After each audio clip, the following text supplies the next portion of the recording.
predictions hold up? What Twitch stat thinks? Let's go ahead and get into Darkheart Thicket, our very first match of the Mythic Dungeon Invitational LAN Final. Jack, here we are back in the thick of things, as of course our good friend Adrian would say, who was not able to join us today. But we talk about this map all the time, and we're going to see some pretty big pulls coming up. But these teams, like I mentioned earlier, have both some huge pulls coming up, some really short map times. We see the stealth coming up right away from SKYLINE.D on the left side as they skip that first cat and owl pack. Yeah, and at this point, we've seen a lot of talk about, as we've been able to, work with teams for like media days and things like that, about what their, where their attitude has been or where their nerves have kind of been for these. And we've seen, OMEGASNIPED definitely early on felt like they had those big nerves, but very confident pull coming out of them as they're popping Bloodlust here, be able to get that extra bear pack down, as you're seeing SKYLINE.D just kind of rounding the corner, making sure they're taking just a little bit slower. Fired Up is going down here. They need to be able to get him up very quickly here, and like we were talking about, the extra dangers and hazards that they can go out for a lot of the monks and melee right there. And just tons of damage coming up. Keep in mind, we are in this bolstering environment, so of course not volcanic, where every time one of these trash mobs dies, we will have the rest of the trash and any surrounding enemies buffed by 20% damage and health overall. Yeah, but you're seeing here is that are just OMEGASNIPED is wiping up the rest of this trash here. They do have to be dealing with a lot of these crazed verbs that can be so dangerous with the charges that are going out here. So at this point, a lot of it is just making sure as Hadran's slowly, steadily moving away from them, kind of getting some distance. That way all the charges are going to be in the exact same spot every time. Great positioning by Zongo and Fire Up to make sure they're keeping their distance and have a good idea of where those mobs are going to be going, and killing them at the same time to make sure that the Sanguine is not going to be healing the other one. I mean, those Hippogriffs took just a bit long to get down. They got some of that buff from the bolstering just a bit too high. SKYLINE.D has already moved ahead. Of course, they are only 3% behind trash, but there's a lot of trash in this dungeon that they could use to their advantage.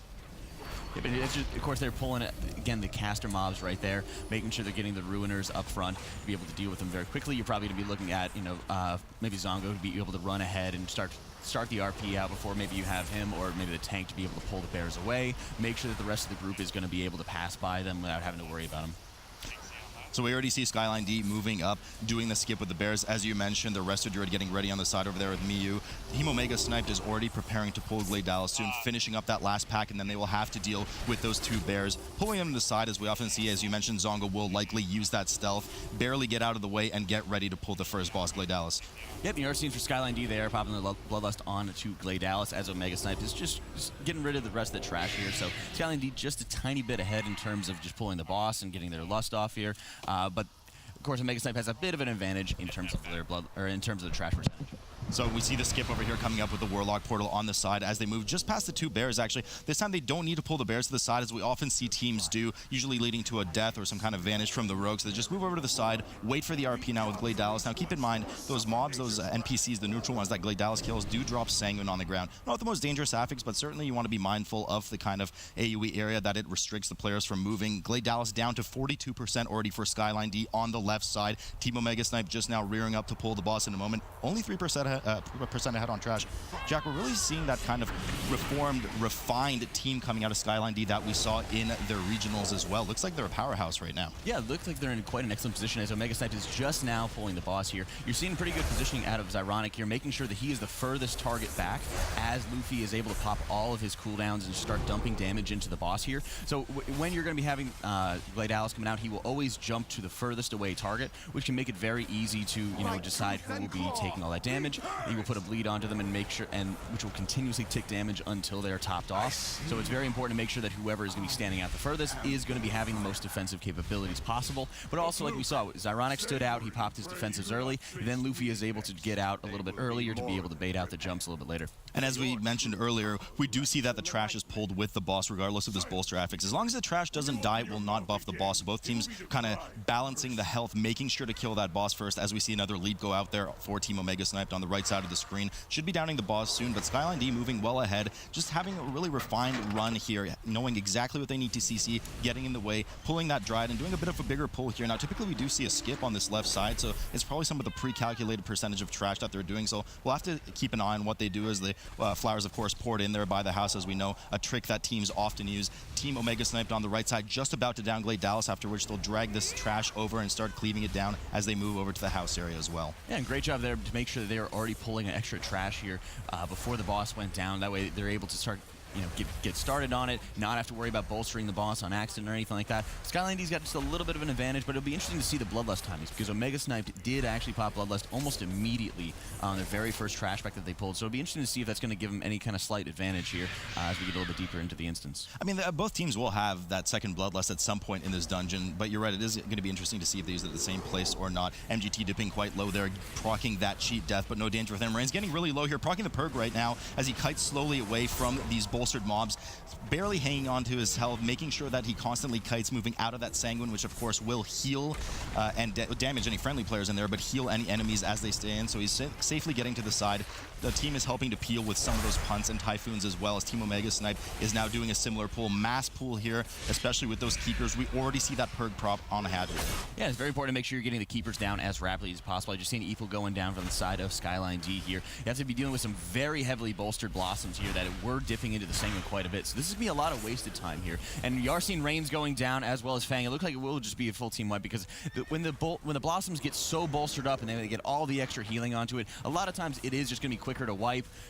Get back to them and be able to neutralize them very quickly, but it also shows just a little bit of lack of polish by the team where they're not focusing targets correctly and they're just getting so many millions of extra HP that they really could have avoided. I mean, that was a lot of flower power right there, but I think that was a purposeful wipe. They were just so bolstered right now, coming back in, pulling them after they lose all those bolster stacks and get ready again, but that's an extra 5 deaths on the board, Jack. Wayo's mentioned it, and with how good the teams are here this weekend, every death is going to count, adding that extra 5 seconds to the timer every time. Team OMEGASNIPED still slowly working at this pack, making sure to accurately DPS everything down equally. You want to make sure you're killing everything at the same pace, otherwise you're going to end up in the situation that SKYLINE.D had.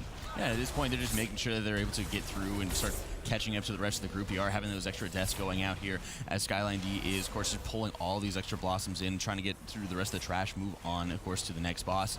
But as OMEGASNIPED is just dealing with the last of them, Hadron is perk procking once again here. Luffy just needs to be able to catch up and just get Hadron topped off, get him stabilized. But it's also kind of the risk that you're seeing with the healers is when you're able to just ignore your tank, when you're able to be able to focus him a lot more, with the areas that he's going to be needing a lot more support. Because in a lot of cases, especially as we get deeper into Legion, it is just so much easier for healers to spend as little time as possible healing. So there's so much focus in the MDI about how much damage healers can pump out. And as these flowers are dying, of course, you want to make sure that you back petal as much as you can, getting them out of this Sanguine on the floor. Now, they're kind of finding themselves in a precarious position here. That is a dead end where Hadrian has kited these blossoms in the corner, so there will be some Sanguine that they may need to jump across. Not too dangerous as long as there's not too many overlaid stacks. One more flower gets one tick of Sanguine. They're going to cost them just a couple of extra seconds, but they should be able to head off down to Oakheart towards the second boss in a moment as that last Dryad's outside. That's a fair bit of bolster stacks. Some of them were probably avoided on the Dryad as you can outrange the bolster stacks between mobs. I believe it's 40 or 50 yards, something like that. So they do move them out of the way and make sure not to grip the Dryad as they're dying. But now we move over to SKYLINE.D on the left as they pull these Dwellers, the 5 GUIs that we often talk about, Jack. Pretty dangerous mobs in this fortified setting. Yeah, and at this point they're making sure they're be able to rotate through stuns, through Belf silences to be able to make sure they're always getting those interrupts out.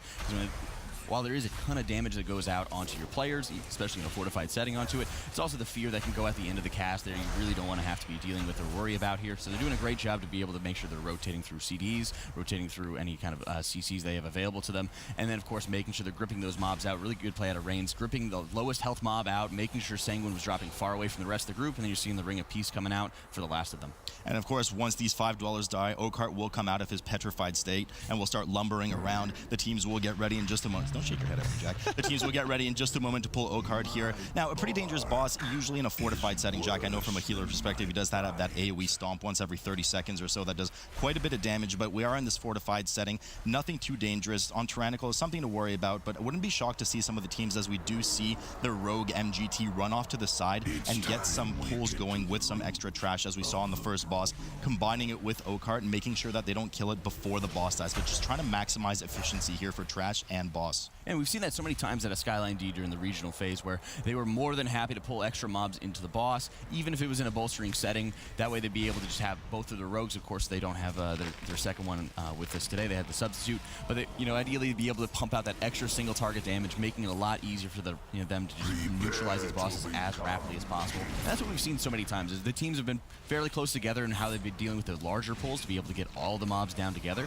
But when it comes to boss damage, there's so many big advantages that teams want to be able to get for themselves, whether it's pulling extra trash, whether they're going to, their healers just straight up ignoring their tank for the first, minute or two of the fight. Anything that they can do to be able to get these little advantages has made such a big difference. I certainly know what it's like to be ignored from the healer playing with you, but we do have to watch out. Every 30 seconds, the boss will as well do a crushing grip on the tank as he grabs him, holds him tight for a pretty heavy nature dot, and then will throw him at one of the players and, giving some minor AoE damage, nothing too bad. It's really the danger coming here from the trash on top of the boss that players will have to watch out for, but they're not getting too much damage in on top of the team, of course. And Eepel, as you mentioned, they're not at their full strength, but Eepel's certainly not a player to scoff at, as we do see a death going down on the Havoc Demon Hunter on Fang. They get him up immediately and continue.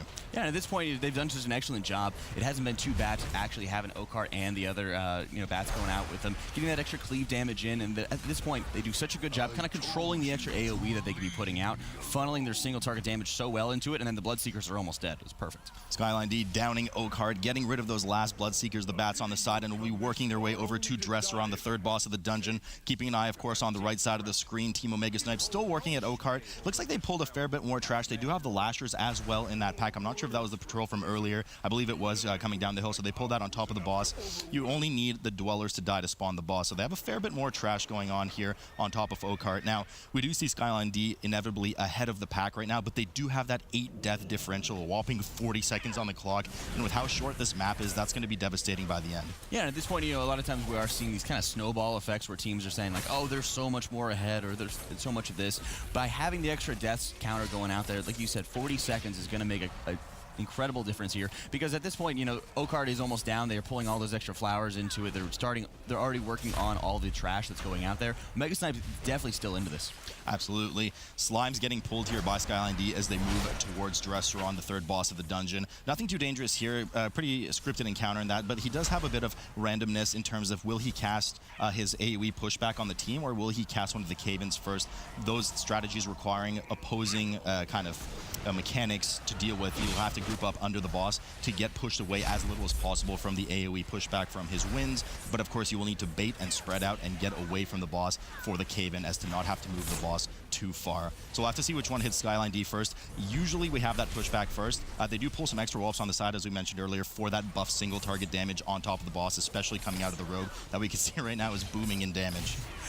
Right, you are, Ted, and it's very important to make sure that they're going to be, watching their positioning as they're getting this knockback here. Rain's doing an excellent job making sure he's staying very close into the boss here. Not only, to make sure he's not pulling any extra any extra whelpings that he doesn't need to, but also for watching out for the breath coming out of Dresser on here, because it will be targeting, of course, the nearest target with the highest threat. So it's always very important. Even if he gets out of range just for a little bit, it could easily just turn the boss around and start breathing onto the melee and just spell disaster for them. Right, you are. So they do have to be on their toes as they push some more whelps. I like seeing this out of teams, Jack. We comment about this all the time. You can see they're already starting to slowly drag it towards the exit as Dresseron is decreasing in health, getting ready to save any of those precious seconds. Now, there's not too many seconds saved on this encounter, because once Dresseron goes down, you will have a bit of RP as the kind of vine wall goes down before you have access to Xavius' log. So we'll have to see what they do. But Dresseron quite low right now. A lot of those whelplings dying, and really well played by them. Well played indeed, Ted. Love it.